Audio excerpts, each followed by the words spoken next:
You are now tuned into Digital Dive with Homes for Heroes.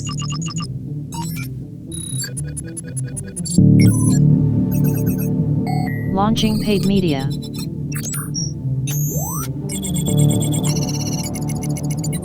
Activating Facebook advertising.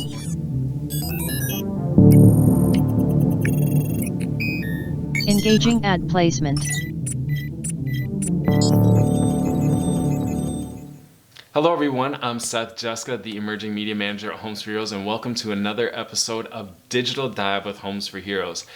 And on today's episode, the long wait is over. You guys have been tuning in so faithfully to this series of videos on Digital Dive about Facebook advertising. You guys have been tuning in so faithfully, wondering, waiting, asking, saying, Seth, when are we just gonna finally place our first Facebook ad campaign? Well, that's happening in today's episode, so the long wait is over. If this is your first time tuning into Digital Dive with Homes for Heroes, just to get you caught up real quick, we have been producing a series of videos here on Digital Dive that is dedicated to helping you with your Facebook ad campaigns and get the most out of your Facebook advertising dollars. And those series of videos have covered everything from setting up your Facebook business page, introducing you to Facebook Ads Manager, the marketing objectives, and several other elements that go into Facebook advertising. Now, the content in today's video, as we place our Facebook ad campaign, will reference content from the past 2 episodes. So we will be targeting an audience that we created 2 episodes ago, and we will be using the ad and the text that we created in the last episode. So if you want to get caught up, I'll put a link to the episodes right here. You can go check it out and get caught up. Come back here and this content will probably make a lot more sense. Now, as I place my ads, generally my ad placement process takes about 5, maybe 10 minutes at the most. It's relatively intuitive for me because I've been doing it for quite a while. But on today's episode, I'm going to really slow it down. And the reason why I'm going to slow this process down is because I really want to explain the rationale and the reasoning behind why I push the buttons that I push and pull the levers that I pull, because I want you to understand the rationale and the reasoning behind the methodology. It's really going to help you in the long term so you're less reliant on videos like these. It'll become much more intuitive for you, just like it is for me. So that's why I'm slowing today's episode down and going through that process. So now that we have everything covered, let's get into Facebook Ads Manager. Make sure that you have the ad that we created last week, as well as the audience that we created in 2 episodes ago, because we're going to be referencing that today. So let's get into Facebook Ads Manager and start placing your Facebook ad campaign. So from within Facebook Ads Manager, you're just going to want to go to this green button in the upper left-hand corner that says plus create. Click on that, and you'll end up on the campaign tab within your Facebook ad campaign. And this is where you'll set up your marketing objective as well as your budget. And the first thing that you'll see at the top is create new campaign or use existing campaign. Use existing campaign is an easy way to replicate attributes from a previous campaign that was successful for you. So you could use this as a shortcut if you've already placed campaigns and you just want to replicate those attributes. But since we will be starting and creating our campaign from scratch, we'll just leave this at create new campaign. Now, you may or may not see a special ad category option here. If you do not see it, go down to your marketing objectives and select the marketing objective for your campaign. And since we are running ad campaign to drive interest with videos, we're going to select the video views marketing objective. Now, if you did not see the special ad category before, you should see it now, and you're going to want to make sure that you check that box and then select housing from the drop-down. If you try and take a shortcut and bypass checking this box, Facebook will catch on to you. Their machine learning tools are extremely powerful and smart, and they'll eventually disapprove your ad, or they will discontinue running your ad, and you'll have to start back from scratch and go through these options again. So I highly recommend that you just set it up correctly from the get-go, and you'll save yourself frustration. Now select video views for your marketing objective if you have not already. And then the next thing that we will do is name our campaign. Now, the best practice that I suggest for naming your campaign is use audiences and dates to help you distinguish each campaign from each other within your Facebook Ads Manager.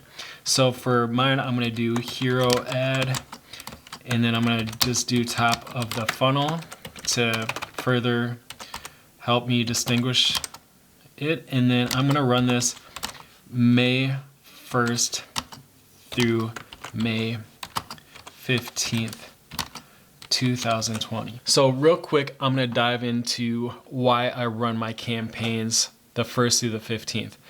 I always divide my campaigns up by the first half of the month and the second half of the month. So I run campaigns, doesn't matter how many campaigns I run side by side.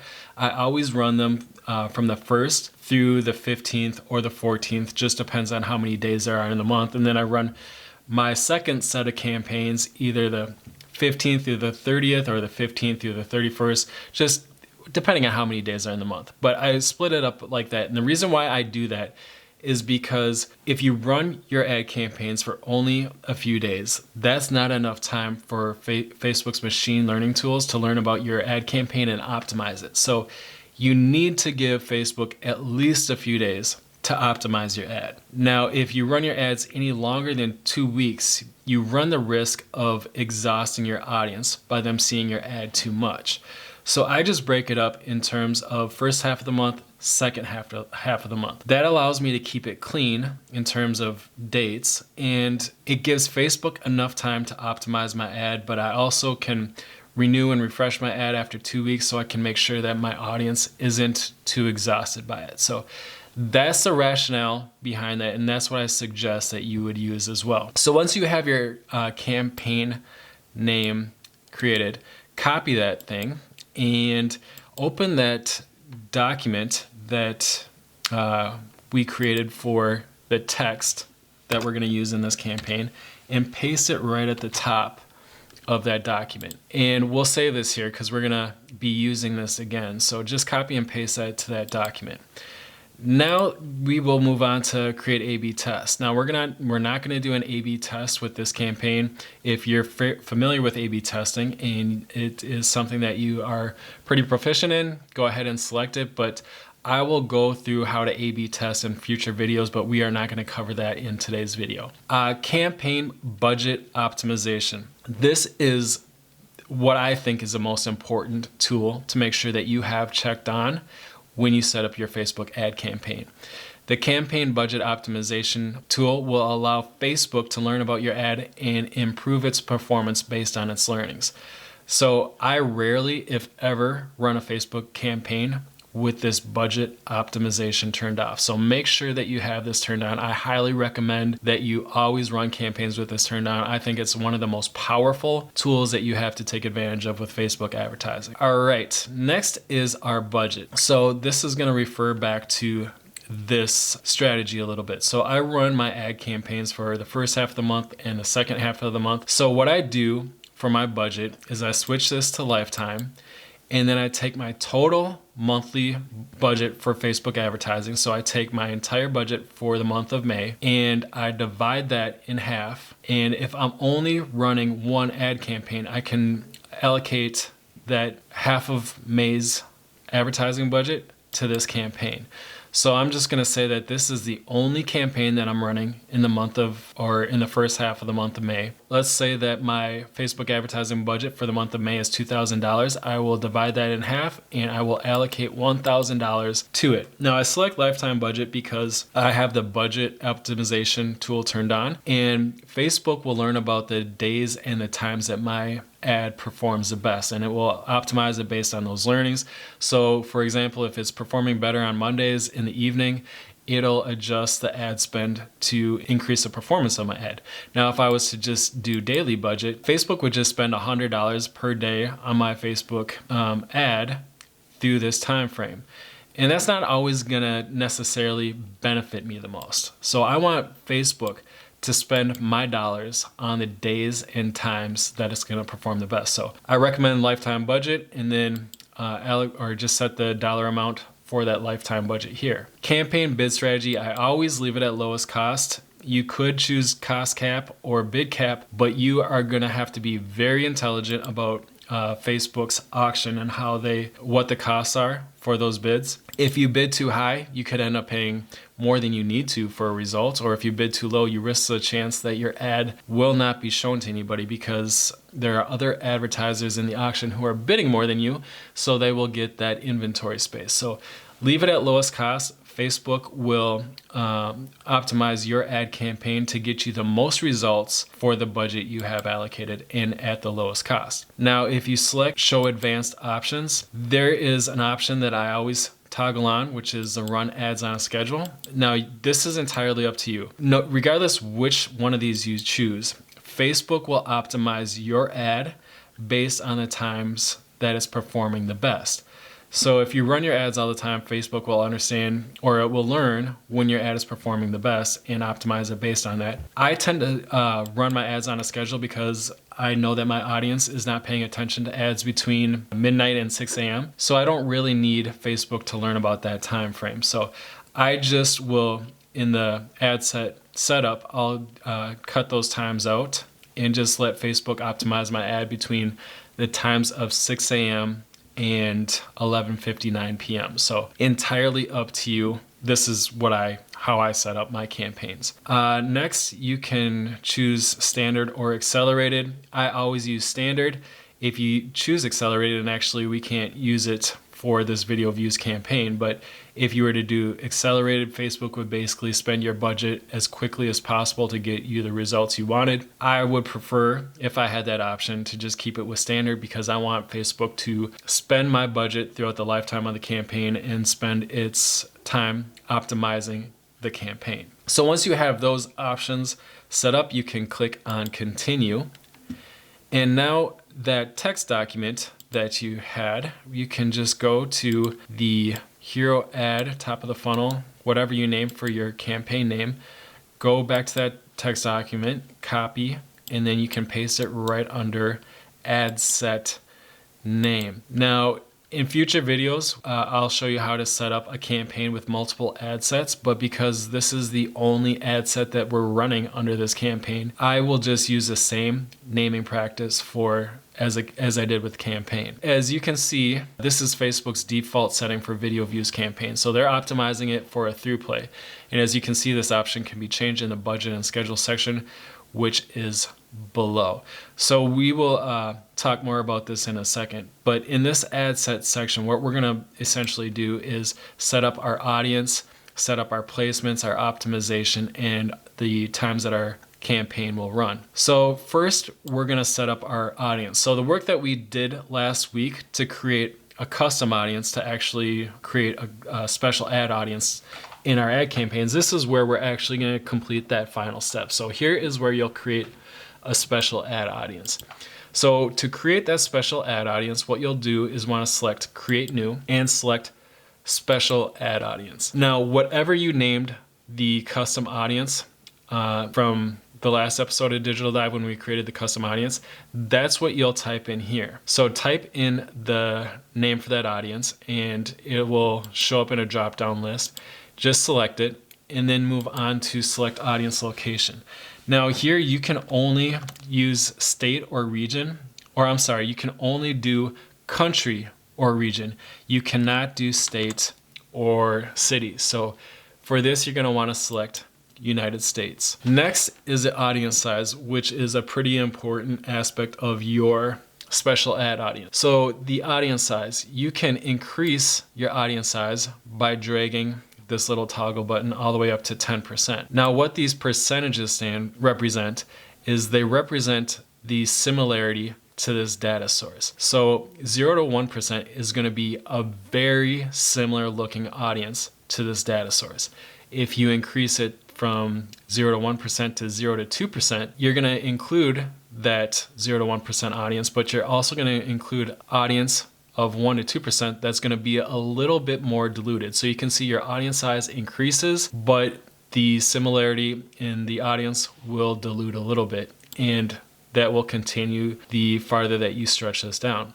Now, what I recommend doing especially if you're getting going on Facebook advertising to start with an audience of 0 to 3%. This will be a large enough audience for Facebook to be able to learn about the users that are the most valuable to your business. And it's not diluted enough that you're going to show your ad to everybody. Now, if you were to do it from 0 to 1%, that is going to be an audience that looks very similar to this, but it's going to limit Facebook's learnings a little bit more. So I recommend doing 0 to 3%. So once you have your audience size selected, you're just going to want to click Create Audience. And now there is another step that you can take to narrow down your audience. Since we're trying to drive interest among homebuyers who are not already familiar with our business, you may want to exclude people who are already visiting your website if you have a Facebook pixel set up on your website and you have a custom audience created for the people who are visiting your website. So if you wanted to exclude people who are already visiting your website and are familiar with your website, you just want to click Exclude, and then you could type in, or you could select from the custom audience of people who are visiting your website. Next is locations. So the first thing under locations, what I recommend you choose is select the option people living in this location. So the reason why I choose this is because I don't want people who have recently visited the location or traveled into the location and left. They're likely not to be the home buyers or home sellers that are interested in using my services. The people that are most likely to use my services are the people that are living in this location. So that's the option that I choose. Now, the next thing that you're going to want to do is select the area.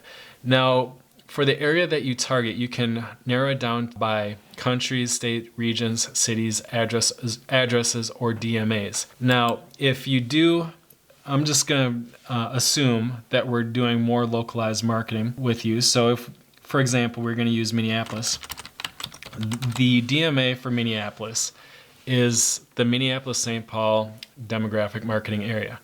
And if I select that, it is a pretty broad targeting area. That goes from almost up to Canada all the way down to Iowa. There's not likely a real estate agent that can cover that area. Now, there might be mortgage lenders who could offer services in that broad of an area, or there might be real estate teams who have offices throughout the state who could offer those services to that size of population. Now, if you're looking to do something a little bit more hyper local, you could do it by address. So if I just type in Homes for Heroes address,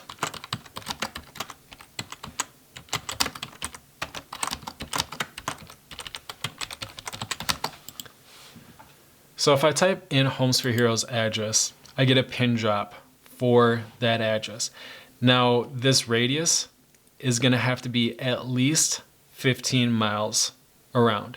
Now, you could increase that. So if, let's say you had a team, you had multiple real estate agents covering a pretty broad area, you could increase that radius to 50 miles. Or you could do it even a little bit smaller. So if I want to decrease it and go to, say, 31 miles, it's just going to reduce the radius. So take into consideration how wide of an area or how broad of a population you can serve. But just know that this advertising is going to need to run at least a 15-mile radius around your address. Or if you were to just go with a city, it would drop a pin drop in the middle of the city, and that radius would be 15 miles from the pin drop in the city. So just take into consideration how broad of an area you can serve. Now, as you can see with age, because we are running an ad under the special ad audience, we cannot target by age or gender. That is against the Equal Housing Opportunity Act that HUD has in place, and that's why we selected the special ad category, and it restricts us from targeting based on age or gender. Now, we can target based on language. So if I select English, I can target people who speak English. Now, you could select all because maybe there are people who move from the UK to the US. It's up to you. You know your market better than anybody else. So pick a language that's relevant to you if you so choose. Now, detailed targeting. there's people who believe that detailed targeting is very valuable. I'm on the team in terms of thinking that interest-based targeting is not extremely valuable. It can provide some value, but I'm going to recommend that you don't do interest-based targeting. If you do interest-based targeting, be extremely careful with this. So what interest-based targeting is, Facebook can identify an audience who expresses interest in particular topics based on their activity on the platform or based on their activity online. So you can see there are people who are expressing interest in mortgage calculator, which would be relevant, property finder, even homes.com, Zillow, house hunting. Those are all relative interest-based topics that you might want to target home buyers with. But here's why I think interest-based targeting can backfire on you. Because there are going to be real estate agents and mortgage lenders who are going to fall within this category because they have the activity of going to these sites. So you're going to end up targeting some people in your audience who are actually your competition. And so I think that there is a downside to it. And I just want you to be aware of those nuances. The other thing that you want to be very careful of, and this topic specifically, so if you were to just target an audience based on house and you were to select house, there's 604 million people within the United States who show an interest in house. And the other part, or the other piece of this, is that house is actually a television show. So you're actually going to be targeting people who have shown interest in the television show House, or who have actually liked the Facebook page of that television show. So you have to determine whether interest-based targeting is valuable to your business. I just want you to be aware of those nuances and those potential downsides of using interest-based targeting. I'm not a fan of it, but you can determine for yourself if it is something that you want to use.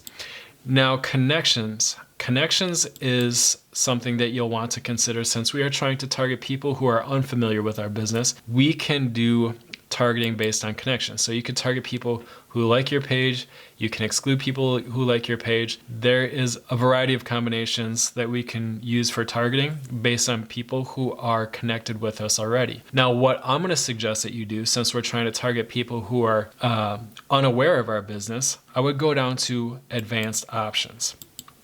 And since we don't want to target the people who are already connected to us, I would leave this space blank. And what I might want to do is target the people who are connected to me. I might want to target their friends. So if I just type in the page for the ad campaign that I'm running this for, now Facebook will show my ad to the friends of the people who are connected to my page. And I would want to exclude the people who are connected to my page. They're already familiar with my business. I'm not trying to target them. I want to create more awareness for my business and create that interest among people who are not connected to me. Now, placements. Placements, I recommend keeping this at automatic placements. Placements is essentially the different places Facebook will place your ad throughout its advertising network. So for example, your ad could appear within the Facebook newsfeed. It could appear within the Facebook Marketplace, Instagram stories, Facebook stories. There's a variety of places where Facebook will show your ad. And if you select automatic placements, Facebook will place your ad throughout its advertising network.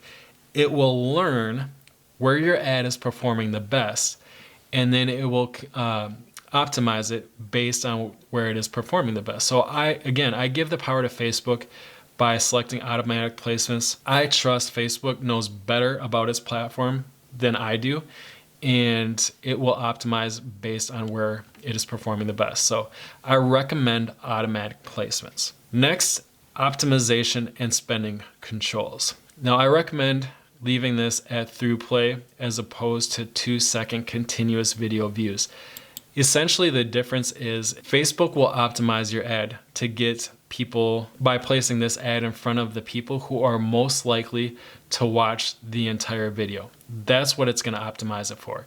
If you select the 2-second continuous video views, Facebook will optimize your ad to show it to the people who are likely to watch at least 2 seconds. Now, the reason why I select through play over 2 seconds, it's not giving you a whole lot to base interest off. If there's a lot of people that watch 2 seconds and drop off, that's pretty standard. There's a dramatic drop off of people who view videos between 3 seconds and 10 seconds. So I want people to watch as much of this video as possible, and I want Facebook to optimize it based on that. So really, to build a better retargeting audience, to retarget people who are interested in my business, I want to select through play and have Facebook optimize my ad for that. Now, the cost control, because we selected lowest cost bid strategy, we don't need to worry about cost control.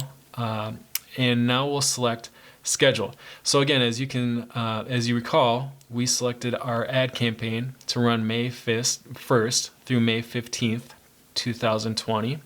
So we will go right back down here, and those are the dates that we will run our ad through. So I will just select those dates. And now what I choose to do is I will change this to 12 a.m.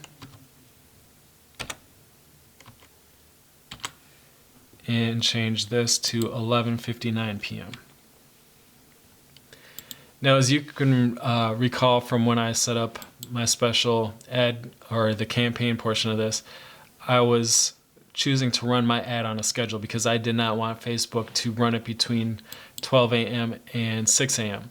Now, I would know that I set it up for 12 a.m. and that's just out of habit. I could certainly set this for 6 a.m. It really wouldn't make a difference, what's going to determine when Facebook shows my ad. So even if I select 12 a.m. here, I'm going to be able to determine when Facebook shows my ad on this daily schedule. So there's obviously each day of the week here and each hour of the day here. So I like to run my ads Monday through Sunday, 6 a.m. to midnight. So what I do is I just click on this button, drag, and once all the boxes are highlighted, I know that Facebook will run my ad 6 a.m. through midnight, Monday through Sunday, essentially every day. So really this 12 a.m. doesn't matter. So I could set this for 12 a.m. or 6 a.m. It really doesn't matter because I get to determine when Facebook will show my ad here. The other way that you could highlight this is if you just click on every day down here and you click and drag, this will highlight or unhighlight your boxes. So to run your ads from the hours of the day that you want to, just make sure the boxes are highlighted for the day of the week that you want to run them. This is the ad schedule that I choose, and that's based on the learnings of my audience. So once you have those options selected, you can click continue. And now we get to the ad setup. So this is where we're going to set up our image and text that we created on last episode of Digital Dive. But first, we're going to want to name our ad name. So if you just go to the document and copy and paste, you can just rename it real quick. Again, if we were to run multiple ads in this campaign, we would want to have different naming conventions so we could tell them apart, but we're going to only run one ad in this campaign. Next, you're going to want to make sure that the pages are selected for your business. So this is how Facebook is going to identify the ad with the business page. So make sure that your business page is selected under each, the Facebook page and the Instagram account. Next, we will set up our ad. So you have the option of creating an ad from scratch or use an existing post. So if you have a post on your social media account that you wanted to set up and put some money behind, you could select use existing post and select that post and use it to promote. But since we're going to be creating our ad from scratch, which is what I do 99.9% of the time, we will just leave this with add create ad, and we can move right down to add video. Now if you just click on this and you go to the folder where click on upload, and you go to the folder where you stored your video, you can upload it. And as you can see, Facebook will take a minute or two to upload and process your video, and it says in the meantime you can continue creating other parts of your ad. So we can just move down and continue on. So the first thing that we're going to want to update is the primary text. Now, Facebook has put some default text in there. We can just delete that. And what we'll do is go to the document where we saved the copy for our ad and go to the primary text and do copy and just paste. Now you can see that there is no spot for headline or description, and that's because we need to add a website URL in order to include that. So as I said in the last episode, here's a great place to add your website URL even if you don't have the Facebook pixel installed. Really, that Facebook pixel renders irrelevant for this ad because we're going to retarget the audience on this ad with people who have watched at least 50% of the video. That's how we're going to determine the interest. So adding a website URL is an added bonus. And I encourage doing it, but it's really not important to have the Facebook pixel installed for this step. So click add a website URL if you have the ability to add a website URL. Now we have the headline and the description option. And as you can see, Facebook has rendered our video so it shows up. So you can see now that the primary text is appearing with the video. And actually, if you just click this, you can actually see the video play. But we will add the headline now. And if we go to our text document and go to the headline, do copy and paste, and then go to description, we will go back to our document, do copy and paste. Now you can see that our headline and our description is not showing up yet. And the reason being is because we have not added a website URL. So we need to add a website URL for a headline to appear as well as the description and this call to action. So what I recommend using for our website URL is a landing page or a page on your website that really mirrors the advertisement, the copy, the image, the video, and the text. So, for example, this is going to be a very dramatic example, but I just want to give you a very dramatic example to give you context and how the scenario would play out. So if you were to do an advertisement for real estate related services targeting home buyers saying, hey, we're looking to help you buy, sell, or refinance a home, and you drove them to a movie theater website, obviously that would be a really horrible experience for the users, but Facebook would recognize that and they would actually penalize your ad because of that. Now, Facebook is extremely concerned about its experience that it's providing the users on its platform. So if you're creating an advertisement stating that you're providing savings for firefighters, law enforcement, military, healthcare, EMS, and teachers on a home, that's the experience the user should experience once they click on your call to action. So I am going to go to the Homes for Heroes homepage. Now, there's another consideration that you're going to want to take into account. Now, I could use this homepage, which I think is a great option, so I'm actually going to do a copy of the URL. But this is one option. The other option is I could just direct them to the sign up page, right? And if I was to direct somebody directly from this ad to a form fill, that wouldn't be the best experience because this audience is just getting familiar with my business and they're just learning about Homes for Heroes. They're not necessarily interested in completing a form, even though that's what we want. That's not necessarily what this audience wants. They want more information about Homes for Heroes. They want to learn what we're about, what we do, and how we serve them.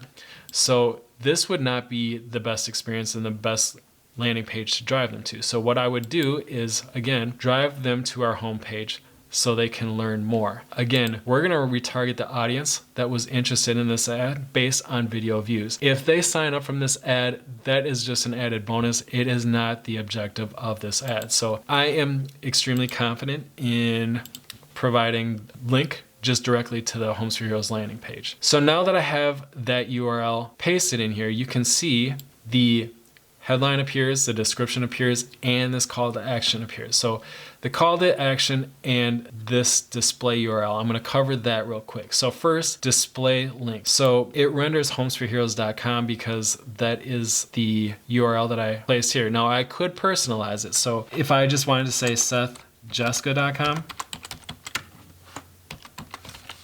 for whatever reason, if I wanted to put SethJessica.com, I could. and that's what we'll display.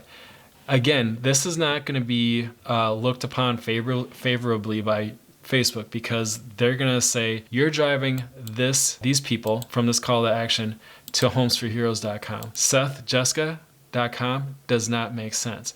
They want as much consistency between the copy in this ad, the video in this ad, the headline, the description, the display URL, and the landing page that you drive them to. So as consistent as you can keep everything, it's gonna provide the optimal experience for the users on Facebook, and Facebook loves that. They want to provide the best experience to their users. So I'm gonna leave this as homesforheroes.com because that's where I'm driving them to, and it is consistent with everything else in my ad. Now, the call to action. Call to action is extremely important. And again, similar to how I determine what landing page I drive these users to, I take that in consideration when I select the call to action. Now, you could select from several options in the drop down.